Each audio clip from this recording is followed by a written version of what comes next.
Kalau pengen belajar NLP itu buku pengantarnya apa aja? Nah, kalau teman-teman yang sukanya baca buku bahasa Indonesia atau baru sanggupnya itu, ya silahkan baca buku ini ya.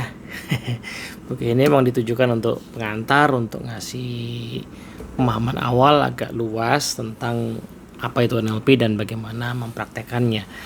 Tapi teman-teman yang nggak puas dan pengen mendalami lebih lanjut, pengen baca buku-buku berbahasa Inggris, mungkin saya kasih rekomendasi 3 buku ya. Yuk kita bahas di video kali ini.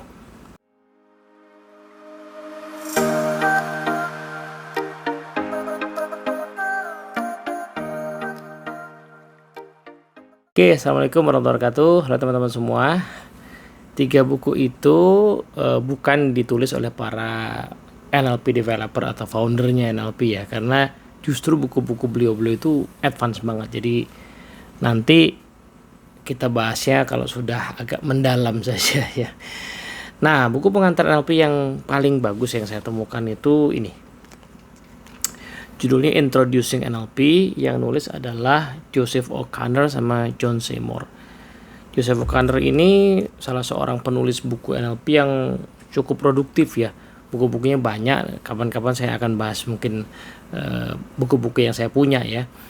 Tapi yang jelas beliau punya kekuatan mampu menjelaskan NLP dengan bahasa yang enak banget secara tulisan. Saya belum pernah ketemu langsung, ya lihat di YouTube juga dikit-dikit, belum pernah ikut trainingnya juga ya. Tapi paling tidak dari buku-buku yang ditulis tuh oke banget ya. Jadi kalau kita pengen belajar NLP, ngerti dasar-dasarnya, garis besarnya, itu silahkan baca buku Introducing NLP ini, yang kayaknya sih mungkin sekarang hanya bisa didapatkan secara online. Saya belum melihat ada toko buku di Indonesia yang jual buku ini.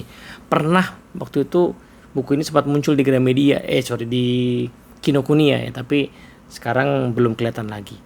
Nah, jadi cari aja secara online atau mungkin di Topet, kadang-kadang ada yang suka jual tuh kalau lagi beruntung ya. Buku-buku agak langka tuh sama ada yang suka jual di Topet. Nah, yang menarik adalah ini nih.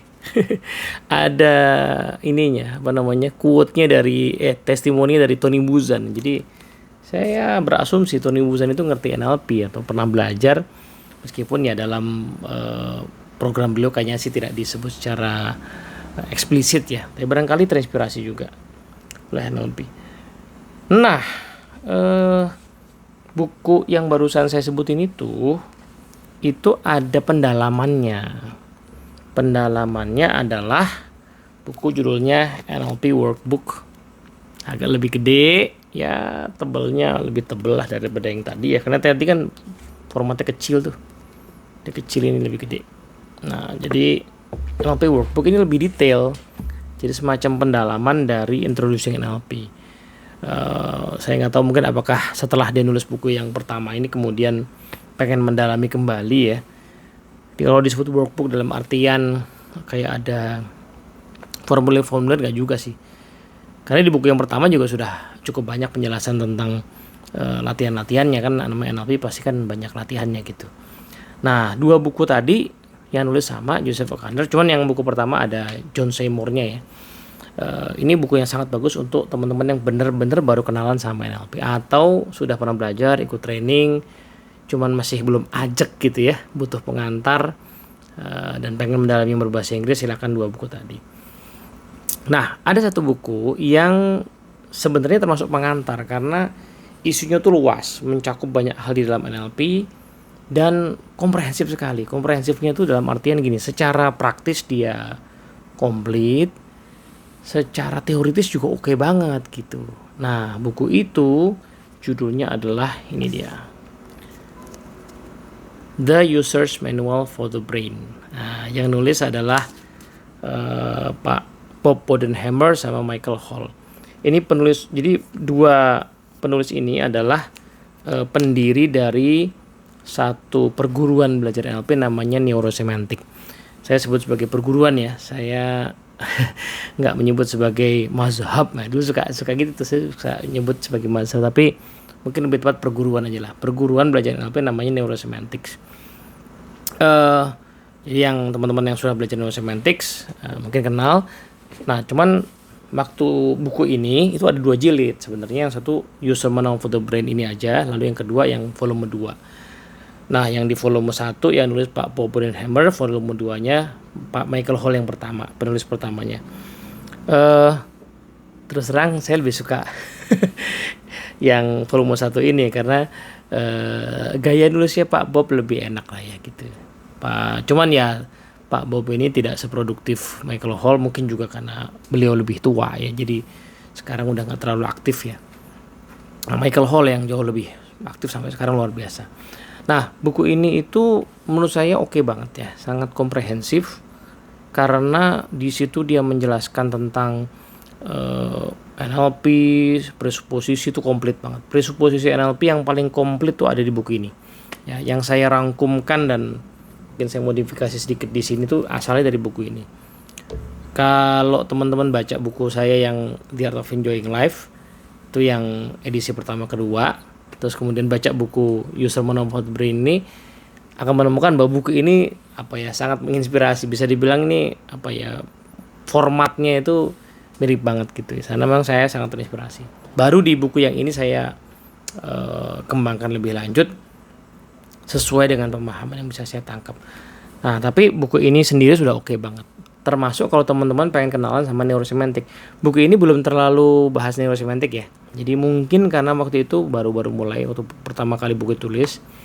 Jadi neurosemantik belum segitu distinctnya sebagai sebuah perguruan.